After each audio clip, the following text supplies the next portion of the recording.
President Trump cruises to victory with a record-breaking Republican turnout. Trump got more total votes than Obama got as an incumbent. Republican turnout operation in Texas is extraordinary. Complete domination. Receiving more primary votes than any sitting president.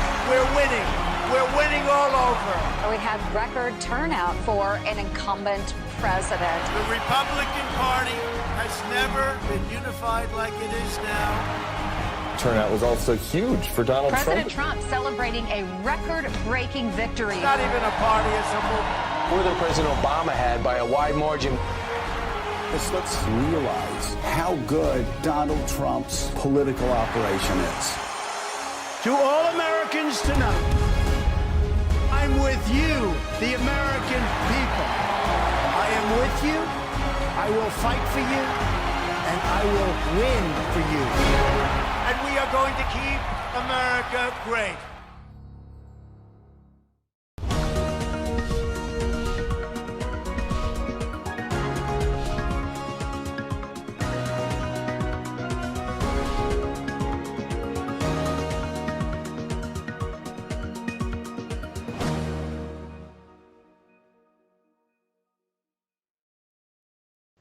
Good evening and welcome to our very first episode of Trump War Room Weekly. This will be our part of our 7 days a week programming as we try to keep you connected to the Trump campaign as everyone is dealing with the coronavirus and the social distancing that the whole nation is going through. I'm joined tonight by two very important people on the Trump campaign. Senior advisor to the campaign, Katrina Pearson. Katrina, thank you very much for being with us tonight. And also senior advisor for strategic communications, Mercedes Schlapp. Mercy, likewise, good to see you. Good to see you. I mean, I'm missing both of you. I don't get to see you all in person right now. I know it's been a while, a couple of weeks now, at least 3 weeks at least, I think. We're going to talk tonight about a lot of things and things as they relate to the coronavirus, certainly. But there are going to be a lot of issues that we talk about throughout the course of this campaign that we've already talked about before the virus situation sort of encompassed everything. And a lot of those issues do in some ways have to do with the coronavirus situation that we have here. But a lot of them are issues that stand on their own. And we're going to start with one of those tonight because it's going to be very important for voters to understand the real differences between President Trump and his likely opponent, Joe Biden. And the first of those is going to be on the energy policy. That's what we're going to talk about here tonight. And Joe Biden is a guy who is adhering to the wishes of the extreme left. And he has already called for the enactment of the Green New Deal if there is more rounds of relief legislation for the coronavirus as Congress considers those moving forward. So here's a guy who has picked this time when Americans are really facing economic danger to enact the economy-strangling, job-killing Green New Deal. Here's Joe Biden recently. Let's take a listen to him. Vice President Biden, I'd like to ask you, 3 consecutive American presidents have enjoyed stints of explosive economic growth due to a boom in oil and natural gas production. As president, would you be willing to sacrifice some of that growth, even knowing potentially that it could displace thousands, maybe hundreds of thousands of blue-collar workers in the interest of transitioning to that greener economy? The answer is yes. They want to do the same thing I want to do. They want to phase out fossil fuels, and we're going to phase out fossil fuels. That's why not another new coal plant will be built. I did that while you were watching. Number one. Number two, thirdly, we're going to have an opportunity, I believe, in the next round here to use my green economy, my Green Deal. And there you have it. As Democrats like to say, never let a good crisis go to waste. Joe Biden wants to enact the job-killing Green New Deal right now, which obviously is a terrible idea. Let's start with Katrina. Katrina, what do you say to that? Well, of course. I mean, climate change, is their religion. If you haven't heard, Tim, the world's going to end in 12 years if we don't do something about it. Yeah. And it's just really sad because President Trump has been correcting all of the mistakes of the previous administrations, including the one that Joe Biden has been a part of, to put Americans first. And they just don't even hide it anymore. They don't care about the American people. They just want power. They want power over the people. They want to create their own kingdoms. While President Trump is trying to move America forward, which he has, they're trying to continue mentioned with the crisis we're facing right now economically, he's still saying he wants to take drastic measures to implement this plan that is undeniable job killer and would really, truly destroy our country. Yeah, as part of the Green New Deal, of course, that would completely eliminate the fossil fuel industry. That's oil, coal, and natural gas. And I don't know if people who are sitting at home right now facing the coronavirus social distancing guidelines care about the government building windmills at the moment, Mercy. But it doesn't seem like Joe Biden is exactly knowing what people are worried about right now, is it? What are you talking about, Tim? I just ordered you a windmill. It's going to show up in your front porch by Monday morning. I mean, let's be real here. Let's be real. The idea is that everyone says how Biden is the ultimate moderate for the Democrat Party. Well, he's obviously sounding more like Bernie Sanders, more like AOC. His focus is to appease the liberal base. It's not about creating jobs for Americans. I mean, when you go and break this down in terms of the Green New Deal, not only would it be incredibly costly for taxpayers, but you're talking about $75,000 it would cost per household to even try to pay for this Green New Deal. Let me tell you, and Nancy Pelosi tried to put elements of the Green New Deal into the economic stimulus package. That was a big mistake.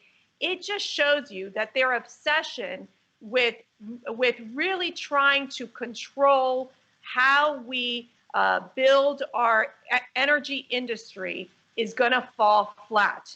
We need these jobs in the energy industry. It is because of President Trump, and that is the contrast, that we have affordable energy policy, affordable electricity, affordable costs for Americans to be able to deal with like their cost of electricity. There's no question about that. And then secondly, we're also looking at the fact that President Trump has made America energy independent. It is because of him that we're the largest exporter of natural gas. Guess who wants to eliminate fracking? Joe Biden. It's all extreme issues by Joe Biden when it comes to anything related to the climate. Yeah, that's exactly right. And I'd love to know how Joe Biden is going to try to sell those policies across very important states. Think about how detached and tone deaf it is for the Democrats, especially Joe Biden talking about this still, how detached it is to tell Americans to eliminate and not even a replacement. Tell that to the folks in New Hampshire, where 80% of their households depend on fossil fuels to heat their homes. Tell that to the people of Texas who have to drive for a living. I mean, this is just absolutely absurd and tone deaf. And again, that just goes to show you that the Democrats and Joe Biden don't care about anything or anyone but themselves. Yeah, I'd like to know how he's going to try to sell that plan to eliminate the natural gas industry in a state like Pennsylvania, where there are so many jobs and so many billions of dollars inserted into the state economy there every single year would depend on that. And so thankfully, though, we know that we have a president in office right now, President Trump, who is a champion of the American energy industry and the 10 million jobs that go along with the fossil fuel industry. And he's got America as the leading energy producer in the world. And he is, I would say, not shy about promoting that. Here's the president. And we have unleashed a revolution in American energy. The United States is now the #1 producer of oil and natural gas anywhere in the world.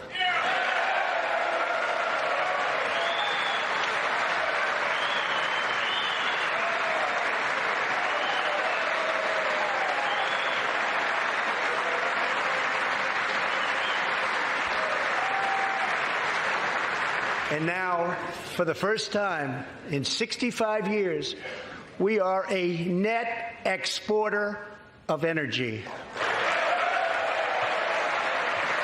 But all of you here today have achieved something that everyone said was impossible. You've helped make America the #1 producer of oil and natural gas on planet Earth, by far.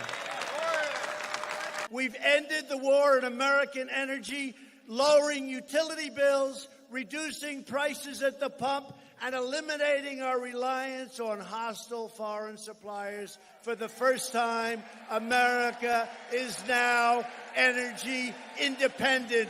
Such beautiful words. And those are certainly beautiful words, Katrina and Mercy. Those ideas of President Trump to keep the American energy boom going are obviously lost on people like Joe Biden and the Democrats, and in fact his pals in the media. Joe Biden would take us backwards, wouldn't he, Mercy?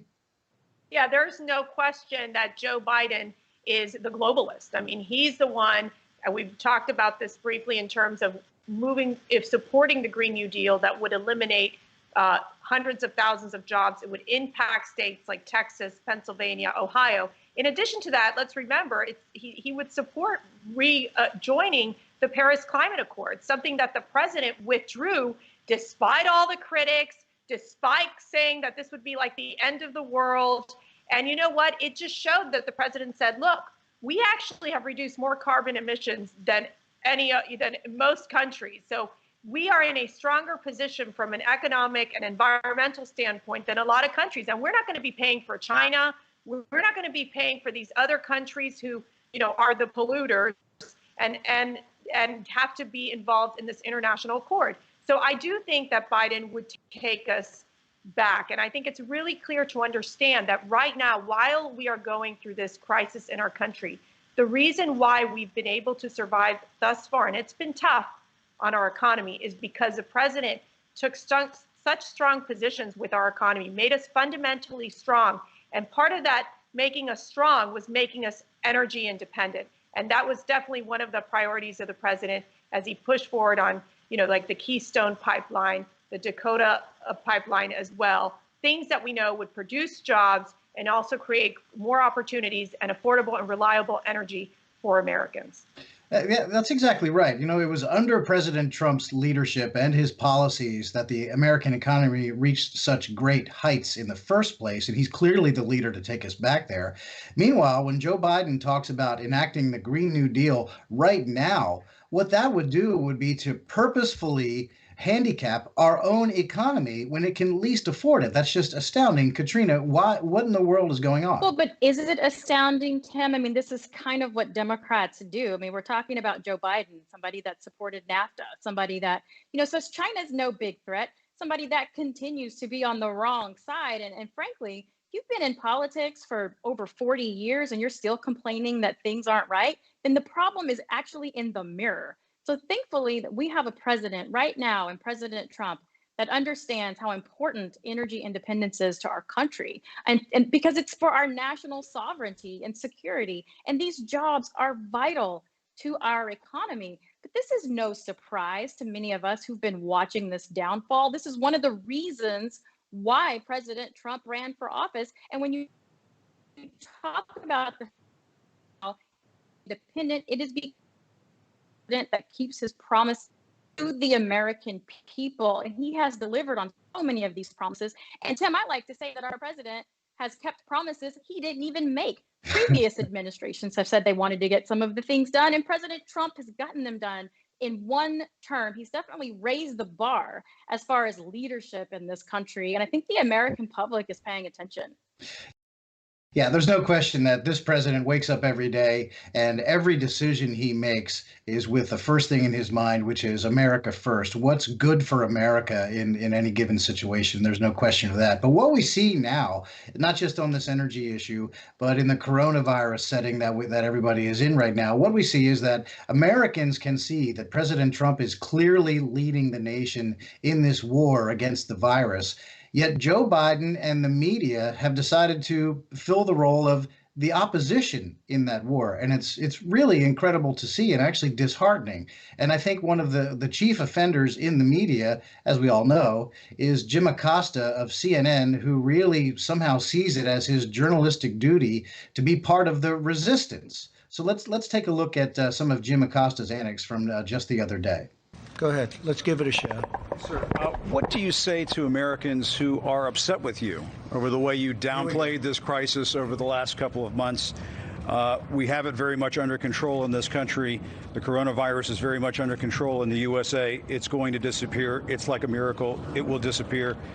At March 4th, we have a very small number of people in this country infected. March 10th, we're prepared. We're doing a great job with it. It will go away. Just stay calm. It will go away. What do you say to Americans who believe that you got this wrong? And I do want them to stay calm. And we are doing a great job. If you look at those individual statements, they're all true. Stay calm. It will go away. You know it is going away, and it will go away. And we're going to have a great victory. And it's people like you and CNN that say things like that. It's why people just don't want to listen to CNN anymore. You could ask a normal question. The statements I made are, I want to keep the country calm. I don't want panic in the country. I could cause panic much better than even you. I could do much. I would make you look like a minor league player. But you know what? I don't want to do that. I want to have our country be calm and strong and fight and win. And it will go away. And it is incredible, the job that all of these people are doing, putting them all together, the job that they're doing. I am very proud of the job they're doing, that Mike Pence is doing, that the task force has done, that Honeywell and Procter & Gamble and Mike and all of these people have done. I'm very proud. It's almost a miracle, and it is, the way it's all come together. And instead of asking a nasty, snarky question like that, you should ask a real question. So as you can see, President Trump knows their game, knows Jim Acosta's game, and he won't let him get away with it. And I think Americans are noticing. And I'll tell you, somebody else who has noticed is ABC News' Jonathan Karl, who is also, incidentally, the president of the White House Correspondents Association. He's got a new book out this week, and he actually references Jim Acosta in that specifically. And this is a quote. We'll have it up on this graphic. This is a quote from John Karl's new book. He says, "The surest way to undermine the credibility of the White House press corps is to behave like the political opposition. Don't give speeches from the White House briefing room."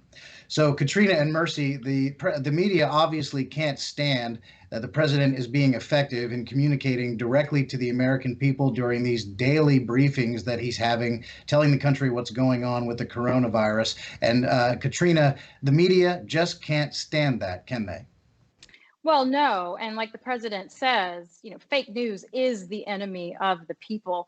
They seem to be stuck in this wormhole of 2016, still trying to convince the American public that Donald Trump shouldn't be president. But newsflash, Donald Trump is your president.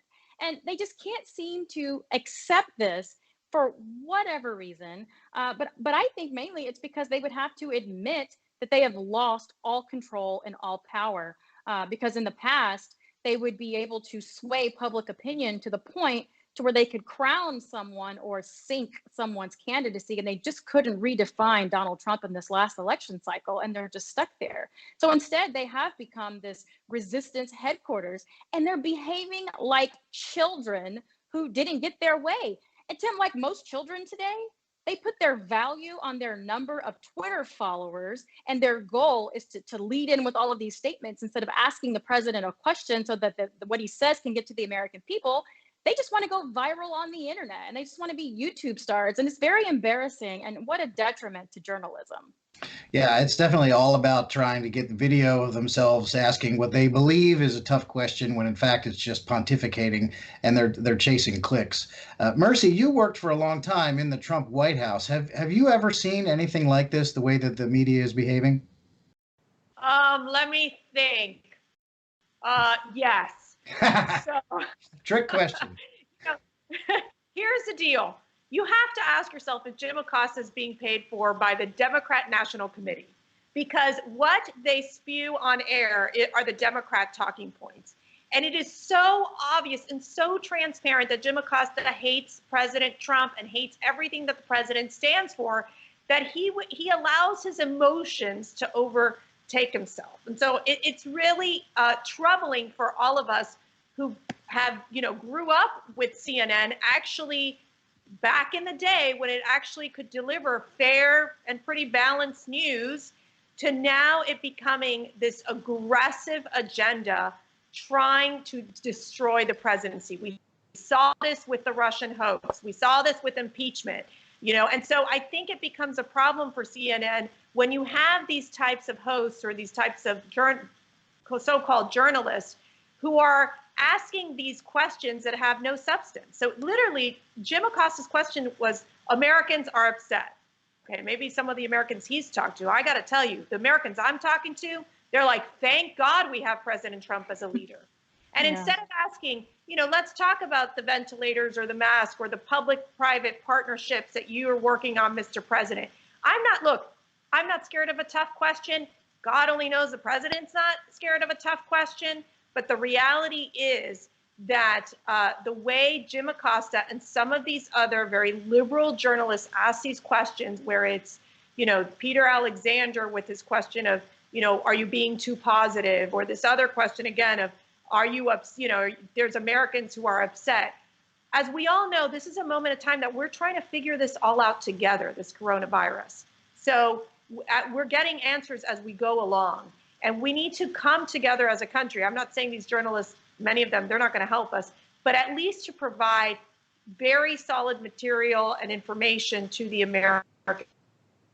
I'm glad you mentioned all of that, and including the part about the Russia hoax and then the Ukraine nonsense, because when the president was speaking at one of the rallies that we were still having before we all went into the social distancing mode, he referenced those two things, and he talked about the Russia hoax and he talked about the Ukraine nonsense, which led to the sham impeachment and ultimately the acquittal and complete exoneration. And then he talked about how the Democrats and the media are reacting and criticizing to the federal response to the coronavirus issue. And he said that their attempt to create hysteria, that was their new hoax, their attempt to create hysteria. And of course, the media and Democrats immediately jumped on that and shared the same talking points and started trying to lie to people and say that the president had called the virus itself a hoax, which of course he never did. He was talking about the Democrats and media behavior. And just from this very week, here's another one from CNN. This is Don Lemon. Here he is perpetrating that very same lie. Does he think that we've all forgotten that he called the coronavirus a hoax? Does he think that we've forgotten what he said? Well, evidently he does. He's hoping that his audience, Don Lemon, does forget what the president said, because he did not say what Don Lemon said he did. Final thoughts here before we wrap up. Katrina, you first.